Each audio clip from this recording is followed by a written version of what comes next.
Hello everyone. Welcome back to STS, Science, Technology, Economy, Strategy 등을 고민하는 곳입니다. 배경 사진은요, 그 웨스트우드 글로벌 에너지 그룹의 홈페이지 모습인데, 이 회사가 향후 글로벌 FLNG 시장 규모를 전망한 보고서를 냈습니다. 이 회사는 그 석유 및 가스 산업 분석 조사 전문 회사인데, 본사가 영국에 있고요, 미국, 캐나다, 노르웨이, 싱가포르, 호주 등 전 세계적으로 사무소 운영하고 있습니다. 그래서 에너지 메이저들이 주요 고객이라고 합니다. 근데 이 회사에 의하면은 FLNG 투자가 향후 4년간, 즉 27년까지 급증할 것 같다. 이렇게 전망을 했다는 겁니다. 유럽 같으면 러시아 가스 대체를 위해서, 또 아시아 같으면 석탄을 가스로 대체하기 위해서 이렇게 에너지 수요 급증을 하고 있고, 그러니까 에너지 수요는 기본적으로 견조하게 증가를 하고 있는데, 이건 맞죠?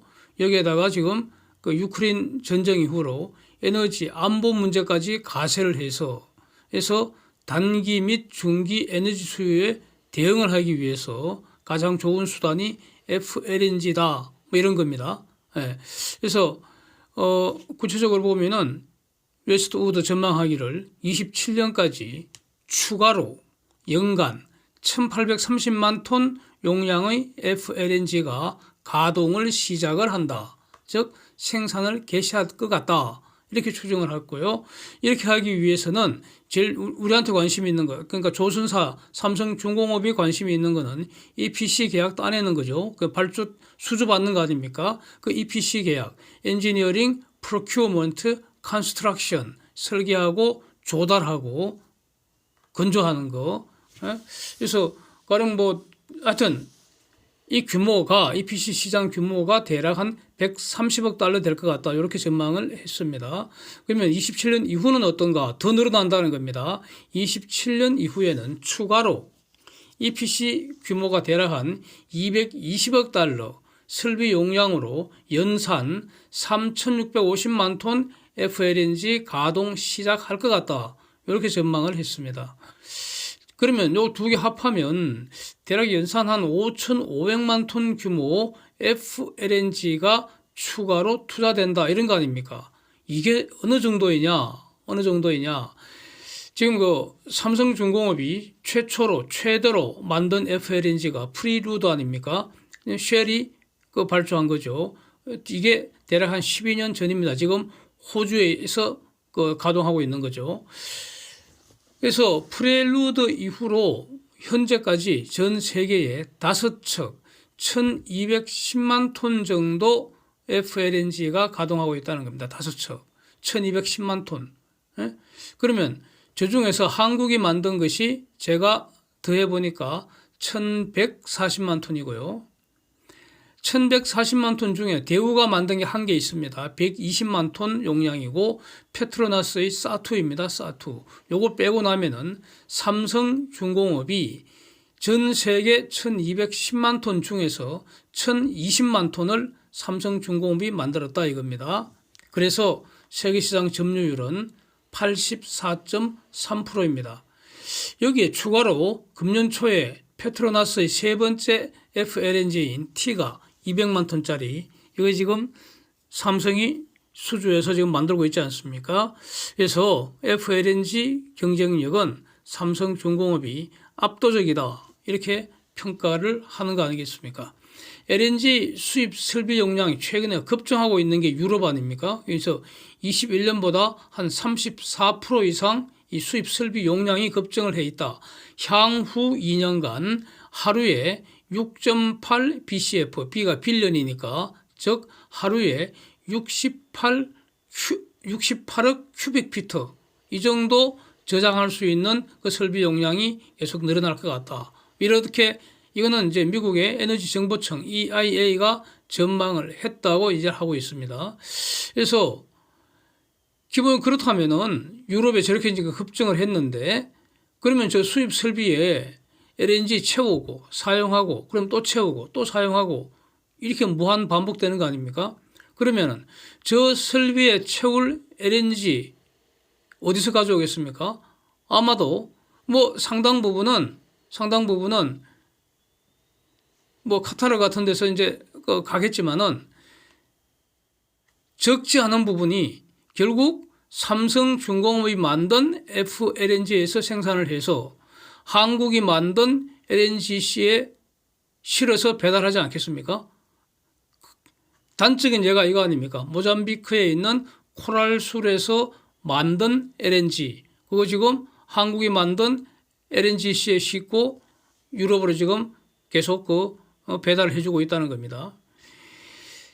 자, 유럽이 저렇게 하는 이유가 뭐겠습니까? 러시아로부터 가스 독립하겠다는 거 아닙니까? 지금까지는 그 유럽 가스 노예였잖아. 러시아 가스 노예였잖아. 그러니까 푸틴이 심심하면은 우리 가스 장갑인데 이렇게 협박을 했다는 거 아닙니까? 그래서 이제 이렇게 붙었다는 건데 이제는 결국 이렇게 해서 어떻게 됐다는 겁니까? 유럽 입장에서는 러시아에서 가스로 가져오던 것을 LNG로 전 세계에서 가져온다 이렇게 바뀌었다는 거 아닙니까? 그래서 장기적으로 보면은 러시아 에너지 산업이 가장 큰 타격을 받게 된다. 이렇게 제가 작년 초죠, 22년 초, 그러니까 유크레인 전쟁 직전, 1월, 2월 초 이때 직전 이렇게 제가 그때부터 이렇게 제가 분석을 해오고 있습니다. 계속 말씀드려 왔습니다. 그래서 제가 분석한 내용이 맞았다고 봅니다. 저는 그때부터 러시아는 결코 이길 수 없는 전쟁을 시작했다. Putin has no idea what's coming to Russia. 이렇게 말씀을 드려왔었습니다. FLNG는 육상 LNG 설비보다도 더 빨리, 더 싸게 물건 만들어낼 수 있다는 것이고요. 그래서 또 새로운 가스전 탐사에도 도움이 된다. 이렇게 지금 일반적으로 평가되고 있습니다. 그러니까 FLNG가 좋다는 거죠. 하여튼 웨스트우드는 미에서 봤던 그 FLNG 신규 투자 붐은 기본적으로 장기적으로는 북미가 주도할 것으로 보고 있습니다. 북미, 그러니까 미국하고 캐나다입니다. 그래서 미국 같으면 이 육상 터미널 투자도 지금 급증하고 있습니다. 그러니까 미국에서는 주로 이제 육상 가스전이 이제 많이 엄청나죠. 뭐 셀 가스 때문에 아니겠습니까? 그래서 미국에서는 LNG 육상 터미널을 짓는다는 것은 전부 다 수출용입니다. 그렇게 보면 되겠습니다. 그래서 웨스트우드 보고서에서 제일 먼저 등장하는 선수를 봤더니 델핀입니다. 델핀. 사진 한번 보시죠. 이전에 봤던 영상에 제가 준비한 사진입니다. 루이지아나 해변에 4척의 FLNG, 이게 모두 1,330만 톤 용량을 지금 계획 중이고요.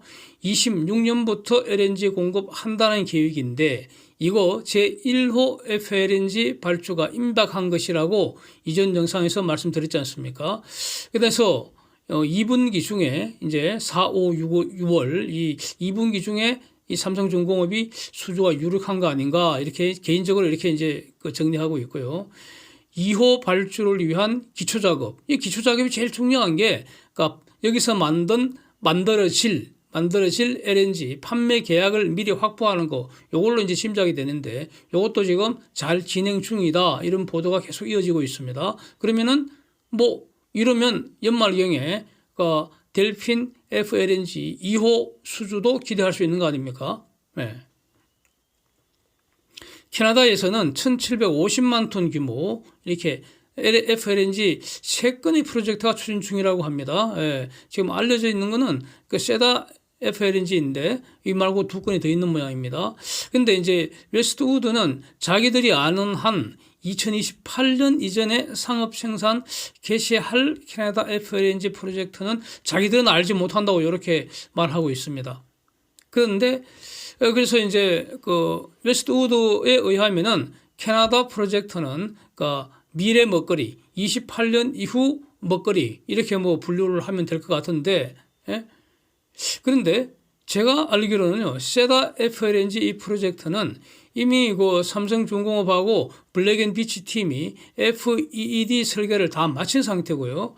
그리고 지난달에는 캐나다의 BC, 주정부 아닙니까? BC 주정부에서 환경 영향 평가도 통과됐다는 거 아닙니까? 이것도 다 영상으로 이미 본 내용인데, 그래서 이제 캐나다의 세다 FLNG는 이러면 금년 말 늦어도 내년 상반기경 FID 가능성이 있지 않겠나. FID 되면은 그 삼성중공업이 수주할 가능성이 가장 높다고 저는 정리를 하고 있습니다. 예. 27년까지는 아프리카에서 연산 한 1020만 톤 FLNG 설비가 가동될 예정이다. 그래서 이렇게 27년 단기 아닙니까? 단기적으로는 글로벌 신규 가동 설비의 한 56%를 아프리카에서 차지할 것 같다. 이렇게 이제 웨스트우드가 분석을 하고 있는데, 그래서 웨스트우드에 의하면은 아프리카에서 4척의 FLNG가 지금 건조 중이거나 아니면 재가동 중이다. 이렇게 말을 하고 있거든요. 그런데 요거는 약간 좀 부족한 것 같다고 느껴지는 게, 아프리카 최대 정식의 FLNG는 삼성중공업이 만든 코랄술, 그 모잠비크 해상에서 지금 가동하고 있는 거, 요걸로 정리하는 게 맞을 것 같고요. 이것뿐인 것 같고요. 그리고 이제 두 번째 모잠비크 두 번째 발주가 지금 임박한 거 아니냐. 그래서 이것도 삼성중공업이 수주할 가능성이 가장 유력한 거 아니냐. 이렇게 정리되는 상황인데요.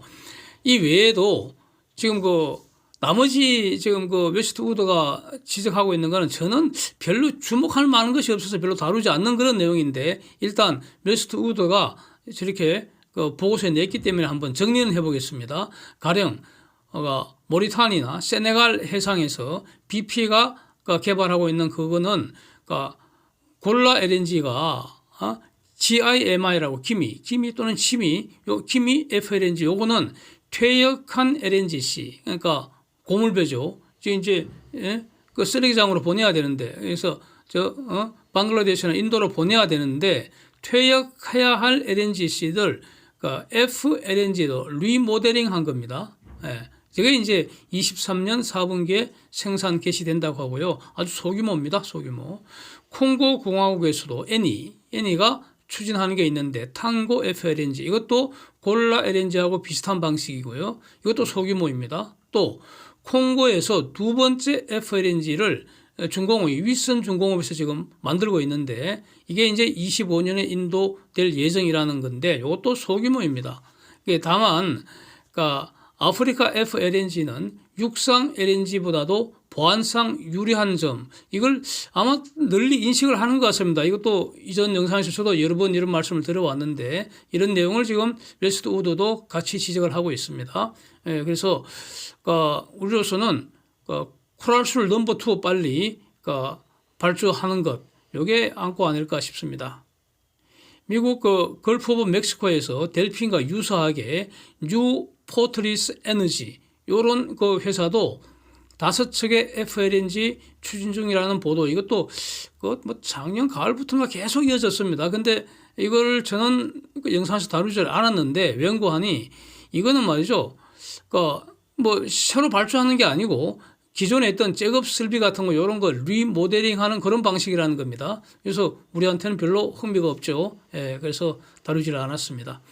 그 다음에 이제 쉐브론이 추진 중인 이스라엘 해상 동지중해 FLNG 프로젝트, 이것도 여러 번 영상으로 다룬 내용인데, 이거는 한 2, 3일 전이죠. 트레이드 윈즈가 보도하기를 프리 FEED가 이제 낙찰자가 결정됐는데, 그게 한화조선하고 테크닙 요 컨소시엄이라는 겁니다. 그래서 하나가 참여하는 거 잘 된 거죠. 그래서 프리 FED 절차가 아마 금년에 이제 쭉 진행되는 거죠. 이게 한 5, 6개월, 7, 8개월 이렇게 걸리는 것 같더라고요. 이 설계 절차가. 그러고 나서 그러면 이제 본계약이 돼야지 되는데, 본계약이 아마 24년, 빨라 24년 되지 않겠습니까? 그래서 본계약도 하나가 수주하면 좋죠.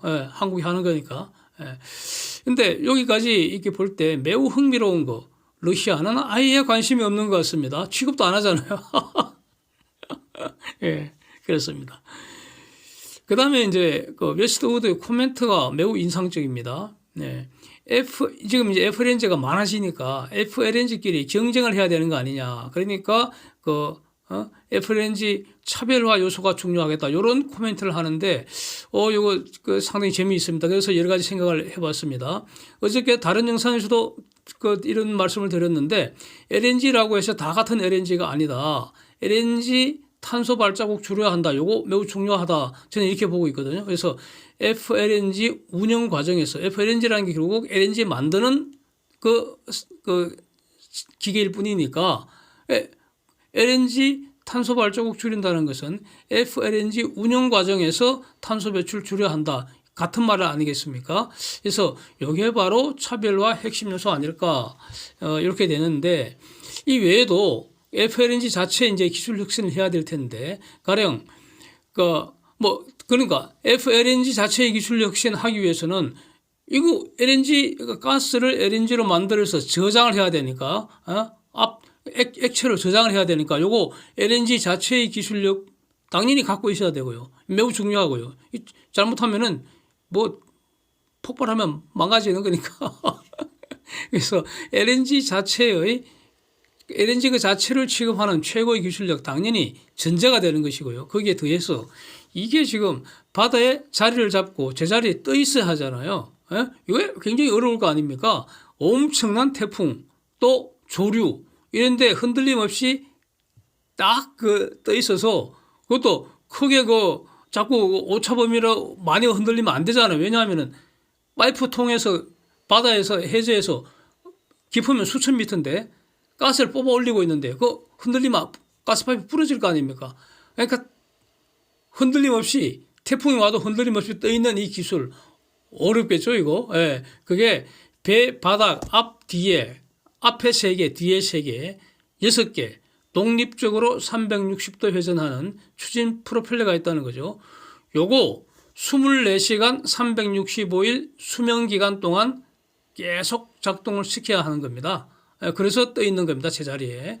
요걸 최적하게 작동시키는 기술, 이거 계속 이제 혁신해야 될 것이고, 당연히 이제 FLNG에도 인공지능 채택해서 첨단화시키는 경쟁이 이제 되지 않겠습니까? 그러니까 이런 거 보면은 이쪽 분야 당연히 첨단 기술 산업입니다. 그렇게 볼 수 있는 것 같고요. 또 약간 다른 말씀인데, 지금은 분명히 세기적 저성장 시대가 지금 예고되고 있습니다. 세기적, 센츄리, 100년 단위 아닙니까? 그러니까 21세기는 저성장 시대라고 기록되지 않을까 이렇게 봐야 될 것 같습니다. 그러면은 도대체 성장 산업이 뭐겠습니까? 과연 반도체가 성장 산업 맞습니까? 이거 고정관념을 리셋해야 되지 않을까 이런 문제 제기를 한번 해보겠습니다. 가령 메모리 반도체 시장 지금 쪼그라드는 상황이지 않습니까? 하이닉스는 물건이 안 팔리는데 돈은 계속 필요하니까 드디어 자사주 매각한다 이런 결정을 한 거 아닙니까? 어저께 공시된 2조 원대 교환사채 발행 공시 본질은 자사주 팔아치우겠다는 겁니다. 그런데 이거 앞으로 한두 번 더 이어질 것 같다 저는 이렇게 보고 있습니다. 그래도 불황이 끝나지 않으면 결국 유상증자 시리즈로 넘어가는 거 아니냐. 그래도 안 되면 어떻게 되겠습니까? SK그룹이 손을 떠나는 것이죠. 그럴 수도 있는 거죠. 그래서 성장이 과연 무엇이냐 이겁니다. 성장을 뭘로 측정을 합니까? 세계적 저성장 시대라고 해도 성장 산업은 있을 거 아닙니까? 그래서 기업 입장에서 보면은 매출이 증가하는 것이 대표적인 성장 지표 아니겠습니까? 그래서 자산 증가하는 그거는 빚 내서 얼마든지 늘릴 수 있잖아요. 빚 많이 내면 자산 많이 늘어나잖아요. 그런데 매출은 빚 낸다고 늘어나는 게 아니죠. 매출 늘리는 게 진짜 중요하잖아요. 매출 증가해서 모든 것이 시작하지 않습니까? 근데 조선주를 가만히 보면은 조선산업은 앞으로 이거 성장 산업이 될 걸로 전망할 수 있는 거 아닙니까? 매출, 조선 회사에서는 매출의 전제가 수주입니다, 수주. 근데 수주가 지금 증가하는 추세이고요. 가령 컨테이너 선박은 이거는 이제 일반 경기 영향을 많이 받기 때문에, 그래서 컨테이너 선박은 최근에 경기 후퇴 영향을 받을 수밖에 없는데, 그런데 에너지 산업의 밸류 체인의 핵심이 바로 각종 장비들 아닙니까? 이거 없으면 에너지 산업은 존재할 수가 없죠. 그렇잖아. 예? 그래서 사실은 엑슨이나 이런 곳이 삼성중공업한테 아주 공손하게 부탁을 해야 된다는 거죠. 예? 자기들 돈 버는 핵심 장비가 바로 드릴십, FLNG, FPSO, LNGC, VLCC, 초대형 유조선 이런 거 아닙니까? 예. 이런 분야는 지금 사이클상으로도 성장 국면이 이제 시작된 것이고, 그 다음에 에너지 전환 시대의 특성상 성장을 가속시킬 것이다. 이런 게 이렇게 보는 것이 맞지 않을까? 저는 이렇게 기본적으로 정리를 하고 있습니다. 그래서 앞으로는 조선주가 안정적인 성장주라고 봐야 하지 않겠나? 이 말씀을 다시 한번 드리고 싶습니다. Thanks for watching. See you next time.